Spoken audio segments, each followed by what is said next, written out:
Hello everyone, welcome back to my series classes. तो स्वागत है आपका अपने चैनल माय सीरीज क्लासेस पे and we are continuing the series of Indian states. और इंडियन स्टेट्स की सीरीज़ में हम आज कौन से स्टेट को पढ़ेंगे? तेलंगाना को। ठीक है। सो देखिए, यहाँ पे लोकेट करता है इंडिया में तेलंगाना। ठीक है, आंध्र प्रदेश के जस्ट ऊपर। ठीक है, यहाँ पे। और इसकी कैपिटल है हैदराबाद। और ये अपनी बाउंड्री शेयर किसके साथ कर रहा है? यहीं से देख लो आप, कर्नाटक के साथ, महाराष्ट्र के साथ, छत्तीसगढ़ के साथ। ठीक है, और आंध्र प्रदेश के साथ। ठीक है, यहाँ से देखो उड़ीसा ऑप्शन में आता है, बट उड़ीसा के साथ ये नहीं करता अपनी बाउंड्री शेयर। ठीक है, बाकी आपको इंडिया के बारे में ये पता होना चाहिए कि यहाँ पे बंगाल की खाड़ी है इस तरफ, इधर अरब सागर है। ठीक है, सो स्टार्ट करते हैं तेलंगाना के बारे में पढ़ना। किसी भी स्टेट को पढ़ने से पहले सबसे पहले हमें ये पता होना चाहिए कि उसमें कौन कौन से डिस्ट्रिक्ट है या कितने डिस्ट्रिक्ट हैं, या उसका मैप पता होना चाहिए। रफली हमें आइडिया होना चाहिए, याद नहीं होना चाहिए। कंपलसरी नहीं है आपको मैप याद हो जाए, बट हाँ, हमें उसका रफली मैप पता होना चाहिए। ठीक है, सो देखो, ये है रफली मैप इसका। तो आपको दिख रहा होगा, एक मिनट में थोड़ा सा जूम कर देता हूँ इसको। ये देखो, सो ये इंपॉर्टेंट प्लेसेस हैं इसमें। जैसे सबसे पहले हम बात कर ले हैदराबाद की, संगारेड्डी, कम्मारेड्डी, निजामाबाद, जागित्याल, सिरिसिल्ला। सो ये सारी चीज़ें हैं यहाँ पे, जयशंकर, मुलुगु। ठीक है, वैसे इनको पढ़ने का कोई वैसे मकसद नहीं है इन सारे स्टेट डिस्ट्रिक्ट्स को। क्यों? क्योंकि ये पेपर में नहीं आएंगे, बट हमें रफली एक आइडिया होना चाहिए कि तेलंगाना में कौन कौन से डिस्ट्रिक्ट हैं। ठीक है, और ये साउथ का स्टेट है, तो यहाँ पे नाम थोड़े अजीब से होंगे, थोड़े बड़े होंगे, तो कोशिश करना याद करने की।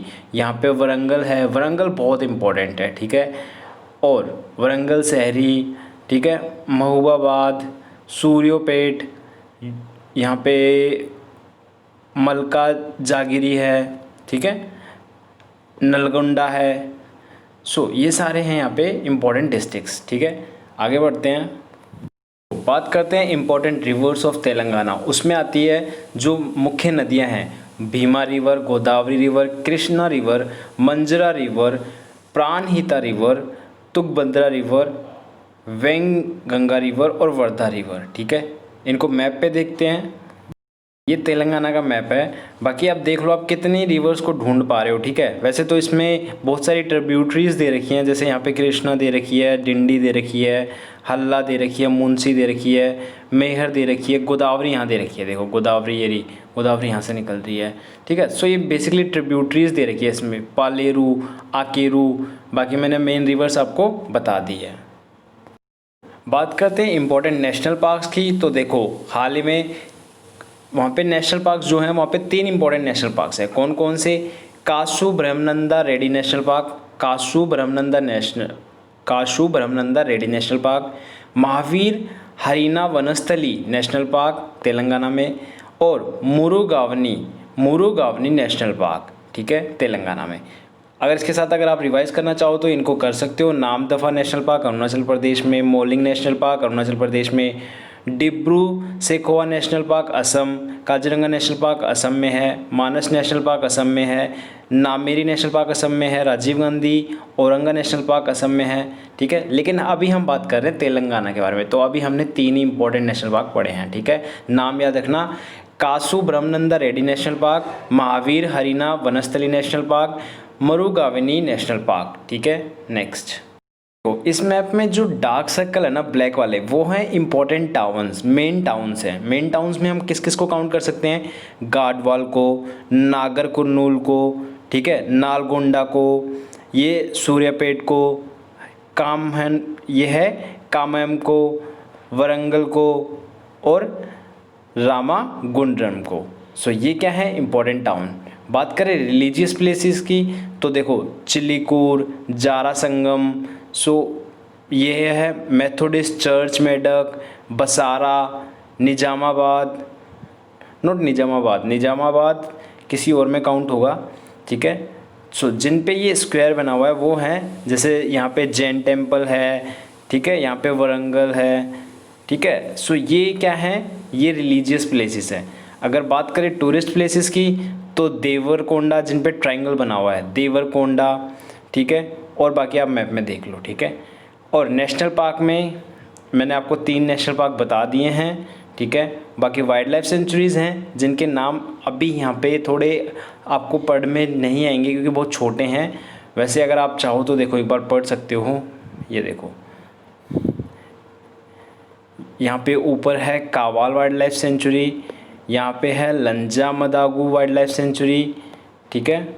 यहाँ पे भी है, सो इनके नाम अभी आपको नहीं समझ में आएंगे। यहाँ पे अमराबाद वाइल्ड लाइफ सेंचुरी है नीचे, ठीक है। सो नेक्स्ट,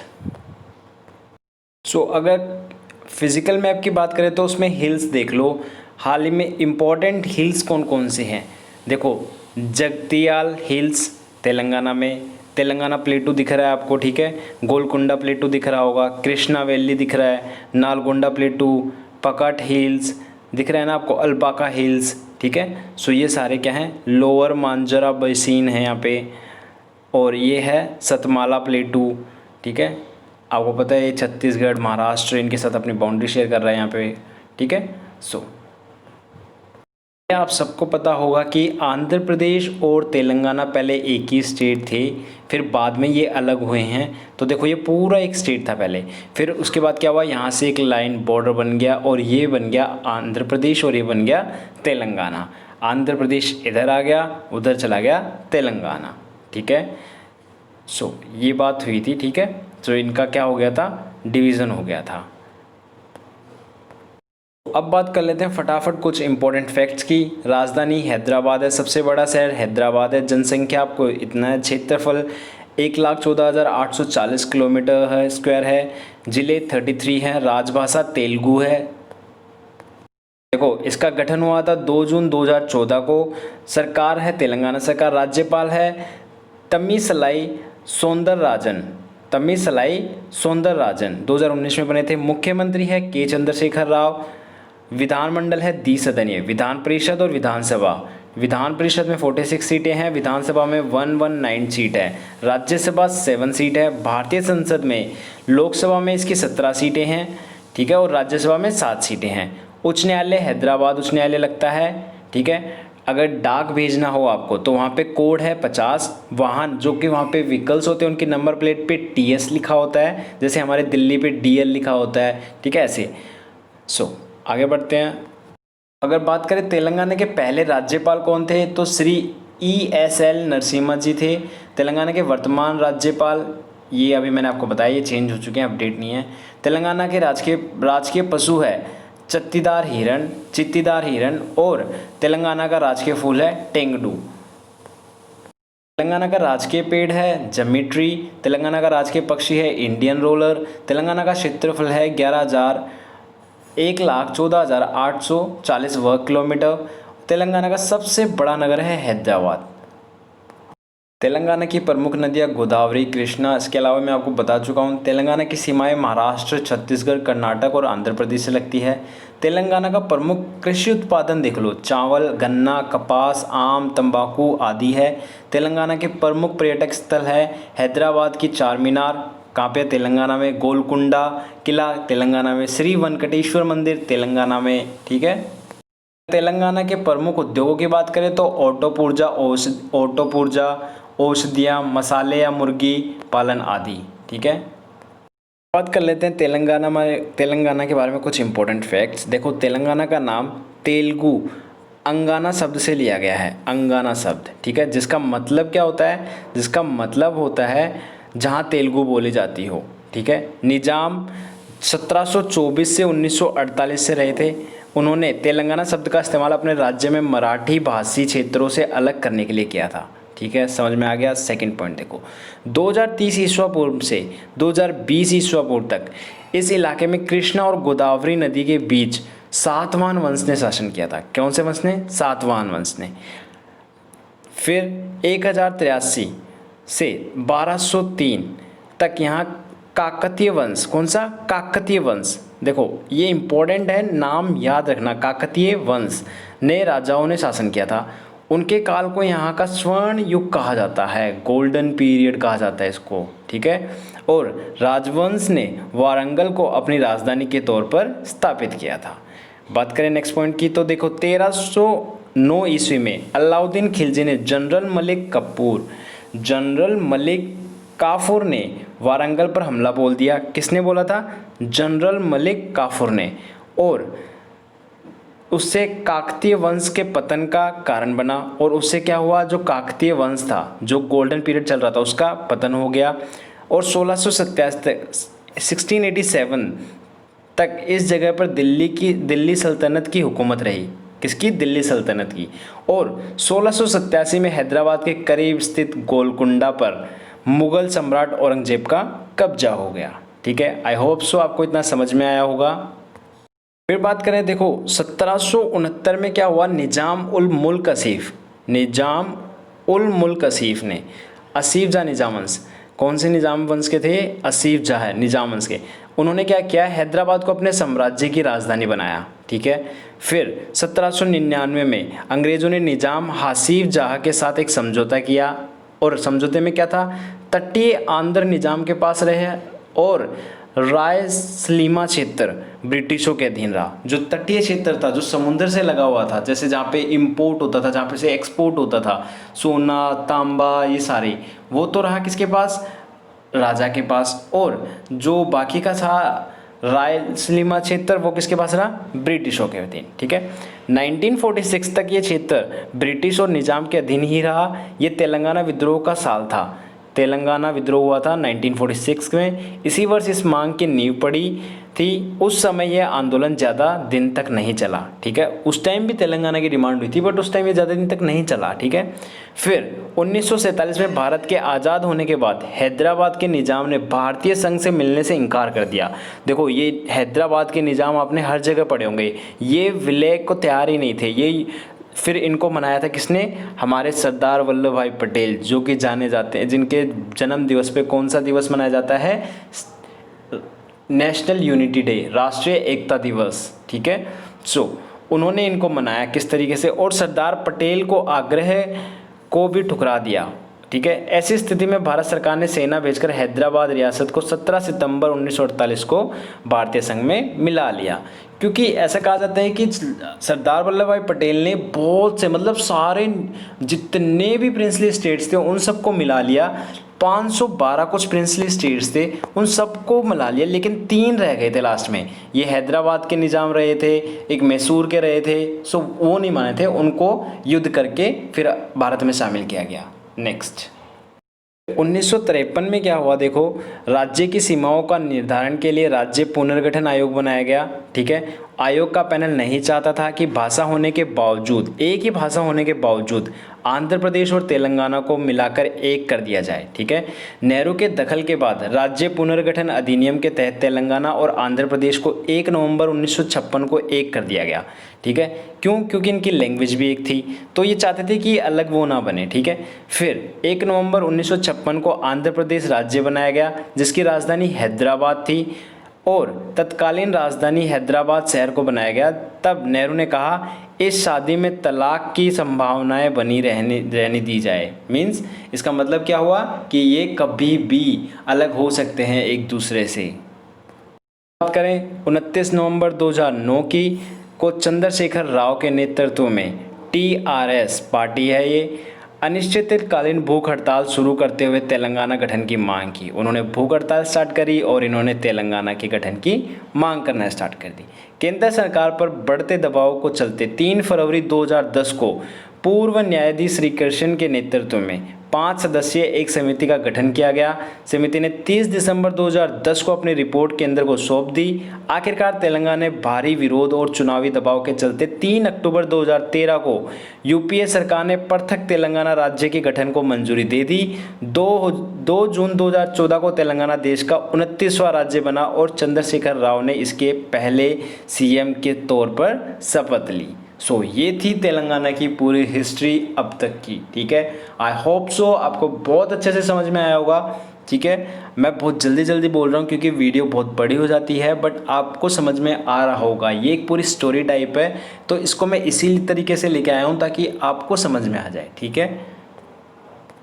अगर तेलंगाना के भूगोल की बात करें तो सीमाएँ किससे लगती हैं इसकी आपको मैंने बता चुका हूँ। उत्तर पश्चिम दिशा में महाराष्ट्र से लगती है, कर्नाटक से लगती है, पश्चिम की ओर घेरा हुआ है, छत्तीसगढ़ से लगती है और तेलंगाना पूर्व की ओर उड़ीसा से। ठीक है। तेलंगाना के पूर्व में उड़ीसा है। ये क्वेश्चन आ जाते हैं उत्तर में कौन है, पूर्व में कौन है। बाकी बात करें अगर फैलाव की, तो कुल मिलाकर ये क्षेत्र 1,14,840 किलोमीटर तक फैला हुआ है। मैं आपको बार बार बता चुका हूँ ये। बात करें कुछ इम्पोर्टेंट नदियाँ की, तो मूसी, कृष्णा, मंजीरा, गोदावरी। शहर की बात करें तो तेलंगाना शहर में सबसे बड़ा शहर हैदराबाद है, निजामाबाद, वारंगल और करीमनगर, ये सब हमने मैप पे भी देख लिए हैं। तो ये पिक्चर थोड़ी ब्लर है, मैं धीरे धीरे बोलूँगा इस पिक्चर को समझाने के लिए, आप समझना ठीक से। तेलंगाना भारत के प्रायद्वीपीय भाग में डेक्कन पठार पर स्थित है। किस पठार पर? डेक्कन पठार पर स्थित है। यह क्षेत्र के दो मुख्य नदियों गोदावरी और कृष्णा द्वारा संचित किया जाता है। एक पॉइंट। दूसरा पॉइंट, कृष्णा नदी का 69% भाग और गोदावरी नदी का 79% भाग तेलंगाना क्षेत्र में है। सेकेंड पॉइंट, गोदावरी को दक्षिण भारत में पवित्र नदी माना जाता है और इसे दक्षिण की गंगा भी कहा जाता है। कौन सी नदी को? गोदावरी नदी को। ये क्वेश्चन आता है, डायरेक्ट पेपर में आता है, ठीक है। फोर्थ वन, यह अर्ध शुष्क क्षेत्र है और जलवायु मुख्य रूप से गर्म और शुष्क है। मतलब ये अर्ध शुष्क है, मतलब यहाँ गर्मी भी है, बारिश भी होती है, ठीक है, अर्ध शुष्क। महबूब नगर क्षेत्रफल के हिसाब से तेलंगाना का सबसे बड़ा जिला है। महबूब नगर एकदम साउथ में है, मैंने अभी आपको मैप पे दिखाया था। और रंगारेड्डी जनसंख्या के हिसाब से सबसे बड़ा जिला है। महबूब नगर, रंगारेड्डी, ये सब याद रखना, ठीक है। नेक्स्ट, ये कुछ इंपॉर्टेंट टेम्पल्स हैं जो किसके द्वारा बनाए गए, ये तो ज़रूरी है, और उनके नाम, ठीक है। लोकेलिटी आपको इतना पता नहीं होना चाहिए, कोई बात नहीं, आप लोकेलिटी मत पढ़ना, ठीक है, लेकिन आपको ये पता होना चाहिए किसने बनाए हैं। तो श्री राजा राजेश्वरी टेम्पल किसने बनाया है? वेस्टर्न चालुक्यास ने। सीता रामचंद्र स्वामी टेम्पल भद्राचलम किसने बनाया था? कंचरेला गोपन्ना ने। 1000 पिलर टेम्पल किसने बनाया? कौन सी थी वो? Just a minute. ये बनाया काकतीय डायनेस्टी ने। कौन सी डायनेस्टी ने? काकतीय डायनेस्टी ने। और रामपा टेम्पल बनाया काकतीय डायनेस्टी ने। अलमपुर टेम्पल किसने बनाया? वेस्टर्न चालुक्यास ने। और करमंगट हनुमान टेम्पल फिर किसने बनाया? काकतीय डायनेस्टी ने, ठीक है। ये इंपॉर्टेंट मंदिर थे, किसने बनाया ये भी था, ठीक है। बात करें कुछ इंपॉर्टेंट चीज़ें तेलंगाना के बारे में, जैसे कि तेलंगाना जनसंख्या के हिसाब से 4 करोड़ हैं, उनमें करीब 84% आबादी हिंदू है, 13% मुस्लिम है और बाकी आबादी सिख, ईसाई और अन्य धर्म की है। तेलंगाना की राजकीय भाषा तेलुगु और उर्दू है। प्रमुख नदियाँ गोदावरी और कृष्णा है। और भारत की सभी राज्यों की सूची में तेलंगाना 12वें नंबर का सबसे बड़ा राज्य है। तेलंगाना का सबसे बड़ा शहर हैदराबाद है। इसके अलावा वारंगल, खम, ठीक है, करीमनगर, निजामाबाद, ये सब हैं। ब्लू जे, इंडियन रोलर और नीलकंठ पक्षी यहाँ का राजकीय पक्षी है। तेलंगाना के लोग कृषि प्रेमी हैं और यहाँ पर चावल, गन्ना, कपास, आम और तंबाकू की खेती प्रमुख है। आज भले ही हैदराबाद इस राज्य की राजधानी है, पर भारत की आज़ादी से पहले तेलंगाना हैदराबाद राज्य के अधीन था। इस वक्त यहाँ पर निजामों का शासन था। तेलंगाना का जो भद्राचलम जिला मंदिर है वो देखो, तेलंगाना का एक ज़िला है, ज़िला का नाम है भद्राचलम। वो किसके लिए जाना जाता है? मंदिरों के लिए जाना जाता है। लेकिन यहाँ पर मौजूद भद्राचलम का श्री सीता रामचंद्र मंदिर प्रमुख है और इसके दर्शन करने के लिए हर रोज़ भारी भीड़ रहती है, ठीक है। तेलंगाना की राजधानी हैदराबाद में मौजूद चार मीनार स्मारक और मस्जिद यहाँ के मुख्य आकर्षण हैं। चार मीनार और मस्जिद। इसके अलावा तेलंगाना कई तरह के प्राकृतिक सौंदर्य से भरा हुआ है, जिसका लुत्फ उठाने हर साल लाखों की आबादी तादाद जाती है वहाँ पे तेलंगाना घूमने। तेलंगाना की गिनती भारत के सबसे कम विकसित राज्यों में की जाती है। यहाँ पर काफ़ी मात्रा में बेरोजगारी की समस्या है। इसके अलावा यहाँ पर पानी और बिजली की भी समस्या है। तेलंगाना की आय का मुख्य स्रोत खेती है। चावल यहाँ की मुख्य खेती है। हैदराबाद तेलंगाना के साथ साथ आंध्र प्रदेश की भी राजधानी अब नहीं है, पहले थी, ठीक है। तेलंगाना के आदिलाबाद ज़िले में स्थित कुंतला झरना कहाँ है? तेलंगाना में। इस राज्य का सबसे बड़ा वाटरफॉल है जो करीब 147 फीट से ऊंचाई से गिरता है। यह झरना गोंड द्वारा बसे घने जंगल के बीच में है। ठीक है। तेलंगाना क्षेत्रफल और जनसंख्या दोनों के मामले में भारत का 12वें नंबर का बड़ा राज्य है। इसको एक देश घोषित कर दिया जाता है तो दुनिया का 33वें नंबर का बड़ा देश कहलाएगा। समझ रहे हो? तेलंगाना पहले हैदराबाद रियासत का हिस्सा था। इसका मतलब है तेलुगु की धरती। ठीक है, तेलुगु की धरती। 1948 में हैदराबाद रियासत के विलय के बाद 1956 तक तेलंगाना अलग राज्य रहा। 1956 में आंध्र में तेलंगाना का विलय हुआ जिससे आंध्र प्रदेश बना। आंध्र प्रदेश भाषा के आधार पर बनने वाला पहला राज्य है। कुल 10 राज्य बने थे उस टाइम पे। ग्रेटर हैदराबाद, रंगारेड्डी, मेंढक, नालगोंडा, महबूबनगर, वारंगल, करीमनगर और निजामाबाद, आदिलाबाद और खम। ठीक है, बाकी सब मैं आपको पहले बता चुका हूँ। कुछ इम्पोर्टेंट स्कीम्स, कुछ इम्पोर्टेंट योजनाओं की बात करें तो तेलंगाना गवर्नमेंट ने अभी हाल में केसीआर आपात बंधु एम्बुलेंस स्कीम स्टार्ट की थी 2020 से 21 फॉर अनएम्प्लॉयड यूथ्स के लिए। नेक्स्ट है तेलंगाना आसरा pension scheme category list 21 for person with disabilities. जो डिसेबिलिटीज़ थे उन लोगों के लिए ये पेंशन थी, ये पेंशन वाली स्कीम थी आसरा pension. BHK housing scheme merger with PM Awas Yojana. प्रधानमंत्री आवास योजना में जिसके पास 2 BHK हाउसिंग का लेने का वो था उसके लिए भी कुछ इन्होंने स्कीम स्टार्ट की थी।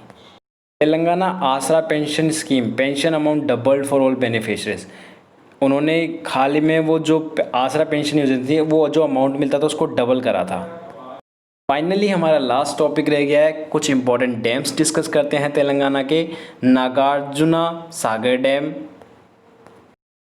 कदम डैम, फिर आता है सिंगू डैम। आपको देखो नाम तो पता नहीं याद रहे ना रहे, क्या पता आपको पिक्चर देख के याद हो जाए, इसलिए मैं पिक्चर के साथ लेके आया हूँ। ठीक है, आता है Pocharam reservoir, Ramagundam dam, Nizam Sagar dam, Manjira reservoir and dam, Rajoli Banda dam, Santhala dam, Koil Sagar dam. I hope so आपको वीडियो अच्छी लगी होगी। सारा जितना भी जीके मैंने पढ़ाया आपको समझ में आया होगा। अगर आपको वीडियो अच्छी लगी हो तो प्लीज़ वीडियो को लाइक करें, शेयर करें और चैनल को सब्सक्राइब करें और जितना हो सके ज़्यादा से ज़्यादा वीडियो को शेयर करने की कोशिश करें। ठीक है, and thank you so much for watching my video. और वीडियो जैसी भी लगे कमेंट बॉक्स में बता के ज़रूर जाइए कि आपको कौन सा पार्ट अच्छा लगा है, कौन सा पार्ट अच्छा नहीं लगा है, इसमें क्या चेंजेस हो सकते थे, क्या मैं इम्प्रोवाइज़ कर सकता हूँ। ठीक है, so thank you so much, have a nice day.